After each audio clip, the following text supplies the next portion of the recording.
నేను ఒక వీడియోలో మీకు చెప్పాను కదా, ఈ రోజుల్లో అమ్మలక్కల ముచ్చట్లకి ఎంత దూరంగా ఉంటే అంత మంచిదని.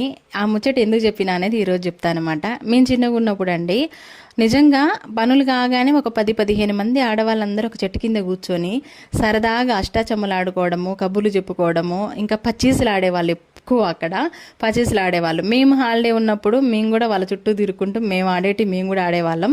నిజంగా అంత సంతోషంగా మాట్లాడుకుంటూ సరదాగా గడిపేవాళ్ళు. అసలు టైం అనేది తెలియకుండా వాళ్ళు కబుర్లు చెప్పుకునే వాళ్ళు. అంత సరదాగా అనమాట. అంత మంచిగా ఉండేది. ఆ రోజుల్లో అంతమంది ఒక దగ్గర కూర్చొని మాట్లాడుకున్నా కూడా సరదాగా ఉండేదన్నమాట. కానీ ఇప్పుడు అట్లుందా చెప్పండి? నలుగురు ఆడవాళ్ళు ఒక దగ్గర కూర్చున్నారంటే అక్కడ లేని వ్యక్తి గురించి మాట్లాడతారనమాట.